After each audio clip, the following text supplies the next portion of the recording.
Live അപ്ഡേറ്റിലേക്ക് പോകാം. ലൈവിൽ ഇപ്പോൾ ബിഗ് ബോസ് എല്ലാവരോടും ലിവിംഗ് റൂമിൽ വന്നിരിക്കാനായിട്ട് പറയുന്നു. എന്നിട്ട് ബിഗ് ബോസ് പറയുന്നു, ബിഗ് ബോസ് മലയാളം സീസൺ 7 ഇവിടെ വെച്ച് നിർത്തുകയാണ്. ഇപ്പോൾ മുതൽ ടാസ്കുകളോ മറ്റോ ആക്ടിവിറ്റിയോ ഉണ്ടായിരിക്കില്ല എന്നെല്ലാം പറയുമ്പോൾ എല്ലാവരും അവിടെ ഷോക്കാകുകയാണ്. അപ്പോൾ മത്സരാർത്ഥികളെല്ലാവരും ചോദിക്കുന്നു, എന്താ ബിഗ് ബോസ്, എന്താ പ്രശ്നം?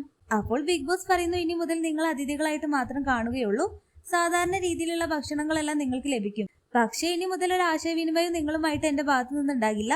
അതുപോലെ തന്നെ ടെലിവിഷൻ എപ്പിസോഡിന് വേണ്ടിയും ജിയോ ഹോട്ട്സ്റ്റാറിന് വേണ്ടി നിങ്ങളുടെ ഭാഗത്തു നിന്ന് ഇനി ഒരു കണ്ടന്റും പ്രതീക്ഷിക്കുന്നില്ല എന്നൊക്കെ പറയുമ്പോൾ എല്ലാവരും ചോദിക്കുന്നുണ്ട്, ബിഗ് ബോസ് എന്താ പ്രശ്നം? അപ്പോൾ ബിഗ് ബോസ് പറയുന്നു, കഴിഞ്ഞ ദിവസം ശ്രീ മോഹൻലാലിൽ നിന്നും ഇല്ലാത്തവർക്ക് അത് കൈവശമുള്ളവർ നൽകുന്നുണ്ട്. അതുകൊണ്ട് നിങ്ങൾ ഈ ഒരു സീസണെ കളിയാക്കുന്നതിന് തുല്യമാണ്. ഇനി ഇത് ആവർത്തിക്കില്ല എന്ന് ക്യാപ്റ്റനും ഇതിൽ ഉൾപ്പെട്ടവരും കൃത്യമായിട്ട് ഉറപ്പ് നൽകുന്നത് വരെ ഒരു രീതിയിലുള്ള ആശയവിനിമയം എന്റെ ഭാഗത്തു നിന്നുണ്ടാകില്ല എന്നൊക്കെയാണ് ബിഗ് ബോസ് മത്സരാർത്ഥികളുടെ അടുത്തായിട്ട് പറയുന്നത്.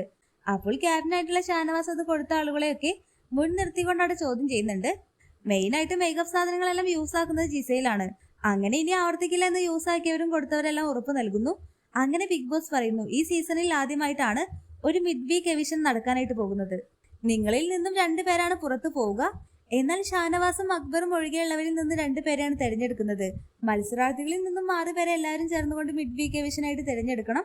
ഇതിനായിട്ട് മത്സരാർത്ഥികൾ ഓരോരുത്തരായി ഇത് എന്തുകൊണ്ട് ഞാൻ ഇതിൽ വരാൻ യോഗ്യനല്ല എന്ന് കാരണങ്ങൾ സഹിതം അവിടെ വ്യക്തമാക്കണം. ഏറ്റവും ഒടുവിൽ ഓരോരുത്തരായി വന്നുകൊണ്ട് തന്നിരിക്കുന്ന ബോർഡിൽ മോശം പ്രകടനം കാഴ്ചവെച്ച എന്ന് നമുക്ക് തോന്നുന്ന 6 പേരുടെ പേരിന് നേരെ ക്രോസ് ആയിട്ടുള്ള മാർക്ക് ചെയ്യുക എന്നതാണ് ഈ ഒരു ടാസ്ക്. അപ്പോൾ ഇതിന്റെ ബാക്കി അപ്ഡേറ്റ് ആയിട്ട് വരാം. അതിന് മുന്നോടിയായിട്ട് നിങ്ങൾ എന്റെ ചാനൽ സബ്സ്ക്രൈബ് ചെയ്തിട്ടില്ല എങ്കിൽ ഒന്ന് സബ്സ്ക്രൈബ് ചെയ്ത് സപ്പോർട്ട് ചെയ്യണേ.